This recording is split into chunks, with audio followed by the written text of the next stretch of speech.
E aí, galera, vamos com algumas dicas aí de direito processual civil, então. Vamos lá.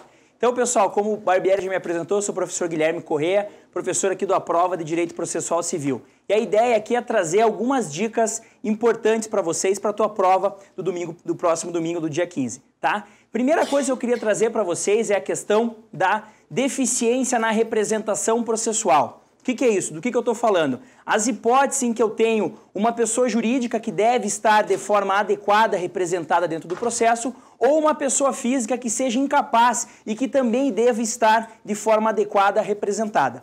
Caso não haja a adequada representação desses sujeitos, da pessoa jurídica ou da pessoa física, o juiz determinará a regularização disso. E caso a parte não cumpra com a regularização, existem três possibilidades. Se o descumprimento na regularização for no polo ativo, eu vou ter o quê? Eu vou ter a nulidade do processo. Então, a parte, por exemplo, era um menor de 16 anos, não estava de forma adequada representado. O juiz determinou, vamos fazer a representação de forma adequada, regularize a representação, mas não houve essa representação. Nulidade do processo porque se trata do autor.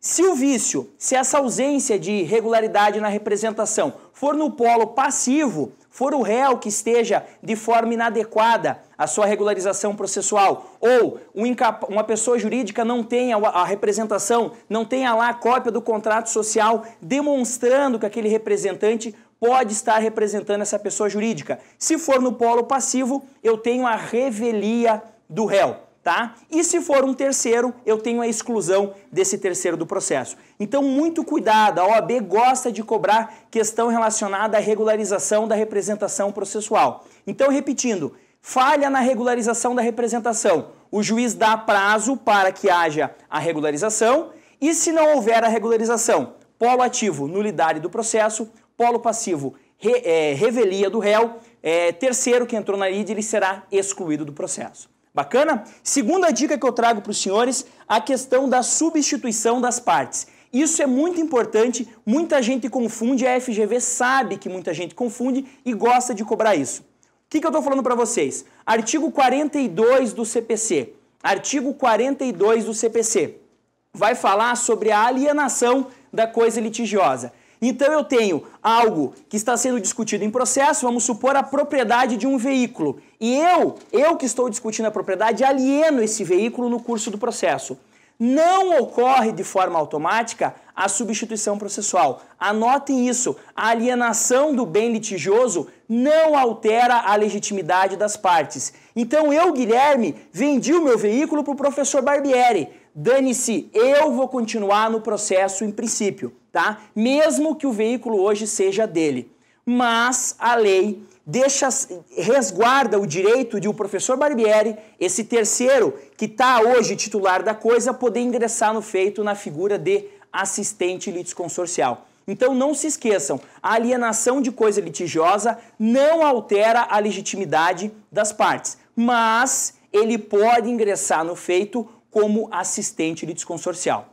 Professor, mas poderia haver a substituição? Poderia. Anote os requisitos para que haja essa substituição.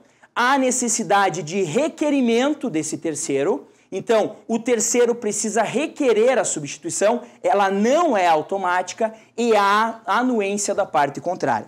Bacana? Então, para que eu tenha, de fato, essa substituição, ela não é automática, repetindo, o artigo 42 é claro ao dizer isso, eu preciso de requerimento da parte e anuência da parte contrária. Então, o terceiro quer ingressar no feito para substituir. Ele tem que requerer isso e a parte contrária tem que anuir, tem que dar anuência disso. Bacana? Vamos evoluir um pouquinho, vamos ver uma questãozinha que sempre cai em exame de ordem, que é a questão de competência. E o que eu destaco aqui com os senhores de competência? Primeira regrinha básica, a questão da competência absoluta e competência relativa. Os efeitos que eu tenho dentro de um processo. Então anotem lá, declarada a incompetência absoluta do juízo, repito, declarada a incompetência absoluta do juízo, haverá a nulidade somente dos atos decisórios. Cuidado com isso. No penúltimo exame, a OAB colocou que haveria a nulidade de todos os atos. Não. apenas a nulidade dos atos decisórios, tá? Professor, declarou incompetência absoluta, nulidade dos atos decisórios. E os autos são extintos? Não. Remessa ao juízo competente. Então, declarada a incompetência absoluta, tá? Nulidade dos atos decisórios e remessa dos autos ao juízo competente, tá? Professor, para fixar, isso todo mundo sabe, mas é bom lembrar.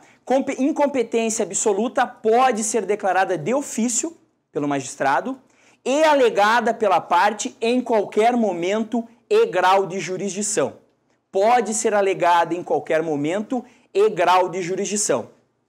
Sendo inclusive fundamento para ação rescisória, de tão grave que é a hipótese de incompetência absoluta, que fique claro isso. Então, incompetência absoluta, juiz conhece de ofício a qualquer tempo processual e a parte pode alegar em qualquer momento processual também, tá? Qualquer momento processual, inclusive após o trânsito em julgado via ação rescisória, tá? Ainda sobre competência. E a relativa, professor? Anotem lá, regra geral. A relativa não pode ser conhecida de ofício. A incompetência relativa não poderá ser conhecida de ofício, tá? Por que regra? Porque tem uma exceção, tá? Então a regra é que a incompetência relativa não seja conhecida de ofício, mas temos uma exceção, tá? Anotem a exceção. Nulidade de cláusula de eleição de foro em contrato de adesão. Repito, nulidade de cláusula de eleição de foro em contrato de adesão. Nesse caso, o juiz conhece de ofício a sua incompetência, porque ele olha no contrato de adesão que tem uma cláusula que determina uma eleição de foro, ele entende nula, declara a nulidade dessa cláusula e remete os autos ao juízo competente. De ofício, ele pode fazer isso. Então, essa seria uma exceção ao não conhecimento de ofício das hipóteses de incompetência relativa. E um último ponto sobre incompetência relativa, segundo o CPC, vamos esquecer a jurisprudência, porque a FGV, nesse aspecto, segue a lei. Segundo o CPC, a incompetência relativa será alegada por meio de exceção, tá? A incompetência relativa por meio de exceção, a chamada exceção de incompetência relativa, tá? Então lembrar, você não alega ela como preliminar em contestação, não. Isso é incompetência absoluta. Incompetência relativa você alega por meio de exceção de incompetência, tá? Mais uma dica para os senhores, um assunto que vem caindo de forma corriqueira no exame de ordem, o assunto geral citação, que de fato é um assunto que cai no exame de ordem e deve cair, porque de fato é um instituto super relevante no processo civil brasileiro. Por quê? A citação é que vai oportunizar o direito ao contraditório e ampla defesa. O que eu quero que vocês fixem, regra do direito processual civil brasileiro. A citação será pelo correio.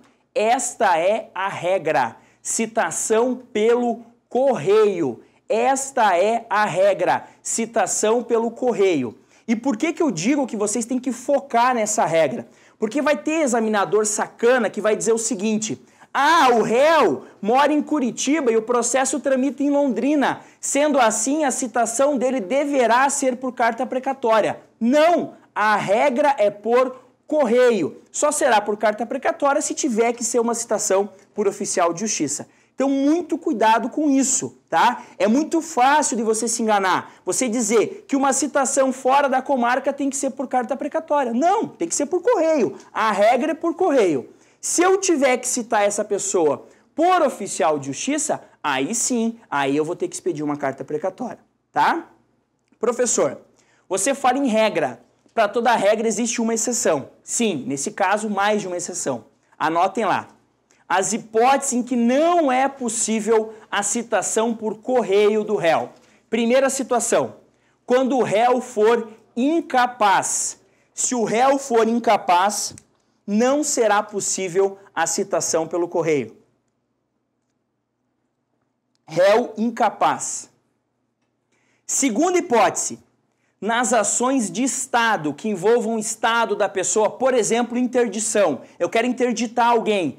tem que ser citação por oficial de justiça. Não pode ser por correio. Cuidado, então, réu incapaz e nas ações de Estado, eu não posso citar por correio. Se eu não posso citar por correio, vai ter que ser por oficial de justiça. Terceira situação, quando for ré, pessoa jurídica de direito público, você não vai citar num processo a União, por exemplo, por cartinha do correio, de forma alguma. Tá? Vai ter que ser uma citação ou por oficial de justiça ou por carga programada, esse é o sistema que vai definir, mas não pode ser por carta. Então, ações de Estado, réu incapaz, réu pessoa jurídica de direito público, tá? Quarta situação, aqui todo mundo confunde, mas é a mais importante, processo de execução. Você não tem citação do réu em processo de execução por correio. Não tem citação do réu em processo de execução pelo correio. Por que todo mundo erra aqui? Porque tem uma execução em que é regra a citação por correio. A citação na execução fiscal. Então, cuidado. Toda execução que você quiser citar alguém vai ter que ser por oficial de justiça, ou por edital, ou por hora certa. Por correio, não. Mas, se for uma execução fiscal, que é aquela execução movida lá pela Fazenda Pública para cobrar a dívida ativa da Fazenda Pública, aí a citação deve, ou melhor, é melhor que seja por correio, essa seria a regra geral, tá? Então, citação em regra por correio, não será por correio nas ações de Estado, réu incapaz, réu pessoa jurídica de direito público, processo de execução, com exceção da execução fiscal. Quinta hipótese de exceção, são várias exceções.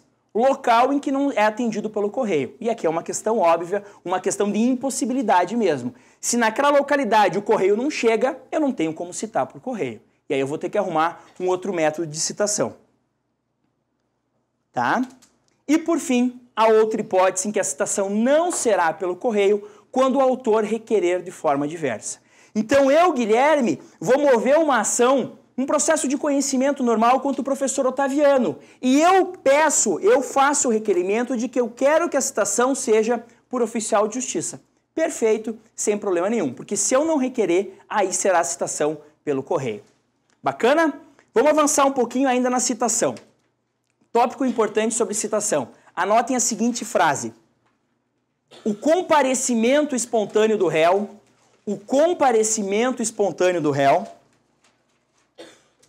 supre a falta ou nulidade de citação. O comparecimento do réu supre a falta ou nulidade de citação. Muito importante isso. A FGV vai querer te contar uma história dizendo que o contraditório é um dos principais princípios norteadores do direito processual civil brasileiro e vai dizer que a citação não seguiu as regras normais, as regras formais previstas na lei, mas que o réu compareceu. E aí vai perguntar se há nulidade de citação nesse caso. Não. Se ele compareceu espontaneamente, supre-se a nulidade de citação. Tá? E uma última observação sobre citação. Modalidade de citação ficta, que eu quero falar com vocês. Citação por hora certa, tá? Muito cuidado com o que eu vou dizer agora, tá? A citação por hora certa, ela inicia-se como uma citação por oficial de justiça. Ela é uma citação por oficial de justiça, que só poderá ocorrer na existência de dois requisitos. Dois requisitos para que eu consiga ter uma citação por hora certa de forma válida. Tá? Primeiro requisito, chamado requisito objetivo. 3 tentativas do oficial em dias distintos.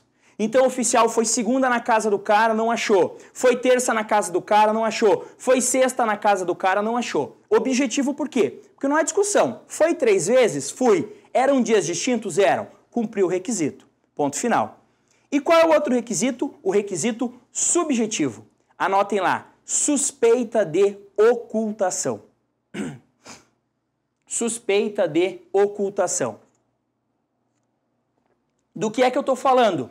Eu estou dizendo o seguinte, oficial de justiça, você foi lá segunda, terça e sexta, não achou o cara, bacana, e acha que ele está se escondendo. É isso que importa, desde que você certifique isso nos autos. Então, muito cuidado. A suspeita de ocultação aqui não é do juiz, não é da parte, não é do funcionário dos Correios. Não, é do oficial. O oficial vai certificar no mandado. Fui no dia tal, segunda, fui no dia tal, terça, fui no dia tal, sexta e não localizei. Além disso, suspeito que o mesmo esteja se escondendo, esteja se ocultando. Feito isso, é possível proceder com a citação por edital, tá? E anotem a seguinte regrinha.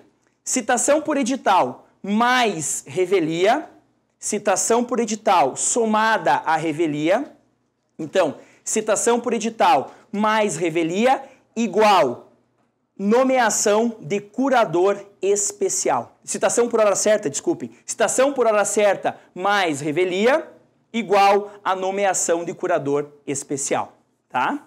Então, citação por hora certa mais revelia, nomeação de curador especial. Então, quem foi citado por hora certa? A regra vale para o edital também. Quem foi citado por edital e permaneceu revel, o juiz designará, o juiz nomeará curador especial para esse cara, conforme o artigo 9º do Código de Processo Civil, tá? Então, foi citado por hora certa, foi citado por edital e permaneceu revel, tá? Permaneceu revel, o juiz vai designar um curador especial. Bacana? Vamos avançar um pouquinho, uma questãozinha importante sobre procedimento sumário. Procedimento sumário, assunto que tem uma certa frequência em exame de ordem, porque tem algumas peculiaridades interessantes que muita gente esquece. E esquece, inclusive, na prática da advocacia. Então, anotem lá a hipótese de cabimento do procedimento sumário. Primeira delas, ações de até 60 salários mínimos. Ações com até 60 salários mínimos. E aí, a segunda hipótese, a gente tem um rol grande, o inciso 2º lá do 275. Só que eu quero que vocês gravem 3 possibilidades do inciso 2º. Anotem lá. Indenização decorrente de acidente de veículos. Indenização decorrente de acidente de veículos. Cobrança de condomínio. Então, indenização por acidente de veículo. Cobrança de condomínio. Então, indenização por acidente de veículo, cobrança de condomínio e ressarcimento de danos em prédio urbano ou rústico, ou seja, prédio rural, tá? Então, indenização decorrente de acidente de trânsito, cobrança de condomínio e indenização decorrente de ressarcimento em danos em prédio urbano ou rústico. Lembrando que o rústico aqui é sinônimo de rural, tá? Essas são as principais hipóteses de cabimento do procedimento sumário. O que eu quero destacar com vocês no procedimento sumário? Primeira coisa, o procedimento sumário já tem uma peculiaridade na sua petição inicial. Se você requerer prova testemunhal, você deve trazer o rol de testemunhas já na inicial. Cuidado, porque no rito ordinário não é assim. No rito ordinário você apresenta antes da audiência, o juiz te intima para apresentar. Aqui não. Rito sumário, quer ouvir testemunha? Rol de testemunhas já na petição inicial, sob pena de preclusão, sob pena de não poder ouvir essas testemunhas. Então, primeira regrinha importante, requereu prova testemunhal, apresentação de rol de testemunhas. Primeira regrinha importante, primeira peculiaridade que eu quero que vocês gravem aqui do rito sumário.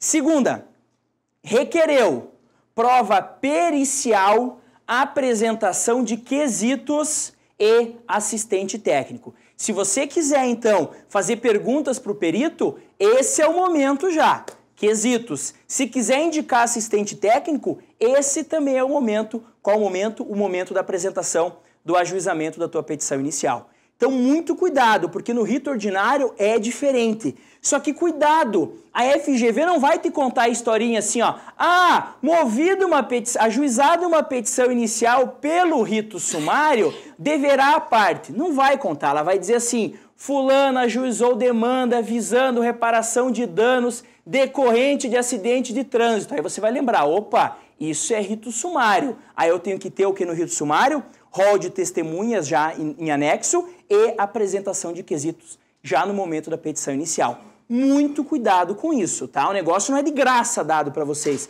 mas lendo com calma, você consegue construir o raciocínio, tá? Última observação sobre o rito sumário. Anotem lá. Não é possível ação declaratória incidental, não é possível ação declaratória incidental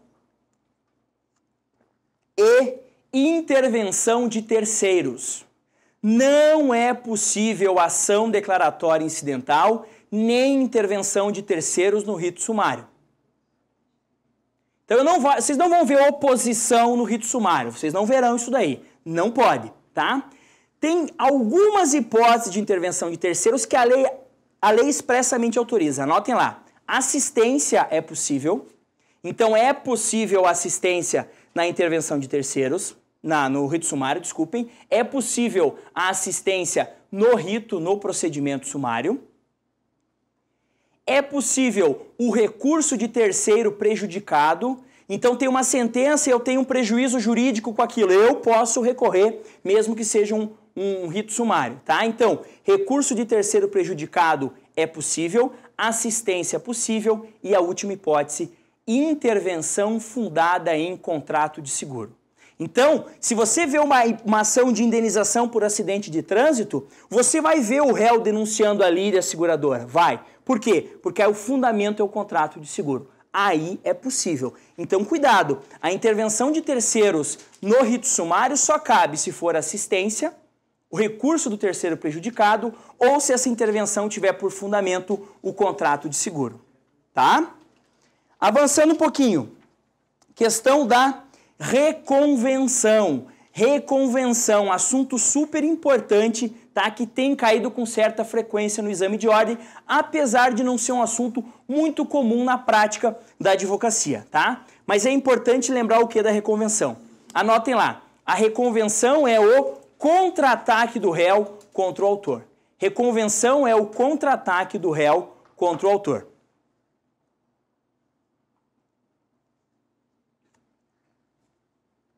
E mais duas observações.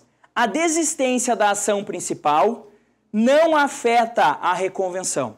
Então, professor, eu entrei com a ação. O réu veio com a reconvenção, contra-ataque. Se eu desistir essa, não importa, essa vai continuar normalmente, tá? Então, a reconvenção ela não é acessória à ação principal. Ela prossegue independente da ação principal. Desistiu da ação principal, paciência. A reconvenção vai prosseguir normalmente, tá? Esse contra-ataque vai prosseguir normalmente. E por fim, anote o seguinte, reconvenção e ação, então a ação do autor e a reconvenção, o contra-ataque do réu, serão julgados na mesma sentença. Então, a ação principal somada à reconvenção, ambas julgadas na mesma sentença. Ação e reconvenção, julgamento conjunto por meio da mesma sentença, tá?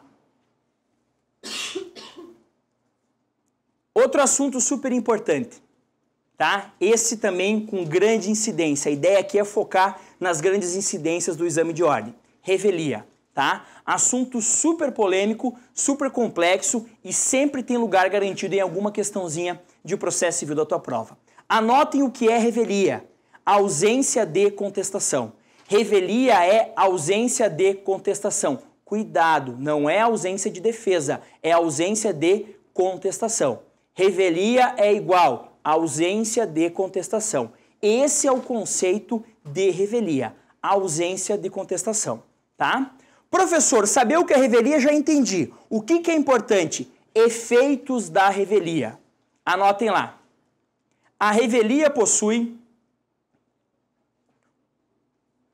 os seguintes efeitos. A revelia possui os seguintes efeitos. Efeito material da revelia. Anotem lá. Presunção de veracidade dos fatos articulados na inicial. Então, primeiro efeito, efeito material da revelia. Presunção de veracidade dos fatos articulados na inicial. Esse é o primeiro efeito, tá? Presunção dos fatos articulados na petição inicial. Qual que é o problema desse efeito? Nem sempre ele se opera. Cuidado com isso, gente. Não quer dizer que o cara foi revel, tudo presume verdadeiro contra ele. Não. Existem três situações em que não se opera o efeito material da revelia. Anotem lá, a primeira delas, havendo litisconsórcio, um deles contestar a ação. Então, havendo litisconsórcio, um deles contestar a ação. Então, um dos réus contestou, como os fatos são comuns, não há presunção de veracidade, tá? Então, teve revelia, mas não se operou o efeito material da revelia, tá? Segunda hipótese em que não há presunção de veracidade. Segunda hipótese em que eu tenho, ou que melhor, que eu não tenho a incidência do efeito material da revelia. Anotem lá. Litígio versando sobre direitos disponíveis. Litígio versando sobre direitos disponíveis. Nesse caso, também não se opera o efeito material da revelia. Terceira situação, a petição inicial não está acompanhada do instrumento público que a lei considera prova do fato. Então, a petição inicial não está instruída com aquele instrumento público que a lei comprova a prova, que a lei exige como prova daquele fato. Vamos pegar um exemplo para ficar bem claro para vocês. Compra e venda de bem imóvel, por exemplo, imóvel acima de 30 salários mínimos. A lei exige que você tenha uma escritura pública de compra e venda. Então, eu quero comprovar uma compra e venda feita entre Guilherme e Barbieri. Perfeito. Que compra e venda do quê, professor? Um imóvel de 500 mil reais. Eu preciso trazer a escritura pública de compra e venda. Se eu não trouxer, eu não consigo provar. Então, se eu não trouxer isso na inicial, mesmo que o Barbieri seja revel, mesmo que o professor Barbieri não conteste, não presume-se verdadeiro. Por quê? Porque a lei exige essa escritura pública como prova daquele fato. Ela exige que prove-se aquilo por meio de um documento público. Tá? Então, nessas hipóteses, não se opera o efeito material da revelia. Tá? E os efeitos processuais? Anotem lá. 2 efeitos processuais da revelia. Primeiro deles, julgamento antecipado do feito. Então, o primeiro efeito processual da revelia, julgamento antecipado do feito. E já em seguida, anote uma observação. Este efeito não se opera, então o primeiro efeito, julgamento antecipado do feito. Julgamento antecipado da lide, como quiserem chamar. Este efeito não se opera, anotem lá, quando não se operar o efeito material da revelia.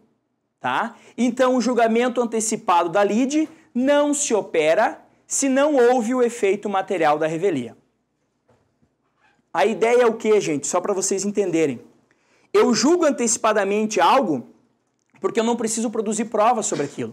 Se o efeito material se operou, se todos os fatos foram presumidamente tidos como verdadeiros, para que eu vou produzir provas sobre aquilo? Não preciso. Então eu já julgo. Agora, se não se operou o efeito material da revelia, aí não. Aí eu não vou ter julgamento antecipado da lide. Então cuidado. Esse efeito processual ele está intimamente ligado ao efeito material da revelia. E o último efeito processual, anotem lá, dispensa de intimação acerca dos atos processuais. Dispensa de intimação acerca dos atos processuais. Então, se eu não compareci no feito, se eu não contestei, não precisa me intimar acerca de nenhum ato. Vai dar sentença, eu nem vou ficar sabendo. Bacana? Observação. Não se opera esse efeito no caso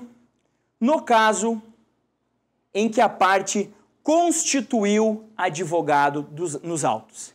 Então, não se opera esse segundo efeito processual, ou seja, a dispensa de intimação, se a parte tem advogado constituído nos autos. Então, eu não contestei, mas no dia seguinte eu fui lá e juntei uma procuração, dizendo, olha, eu não contestei, eu sou revel, mas eu quero acompanhar o processo. Juntei uma petição com a procuração, resolvi o meu problema, ou seja, eu vou ser intimado dos próximos atos. Tá? E uma observação final mesmo, anotem lá. O revel pode ingressar no processo a qualquer tempo. O réu revel pode ingressar no processo a qualquer tempo. Bacana? o réu revel pode ingressar no processo a qualquer tempo. Legal? Gente, então com isso eu fecho aqui com vocês essas dicas sobre o processo civil. Bacana? Qualquer dúvida que vocês tenham, vocês me acham lá em Guilherme Correia no Facebook. Estou à disposição de vocês. Bacana? Valeu, galera. Qualquer coisa, Guilherme Correia no Facebook, vocês me acham. Um abraço.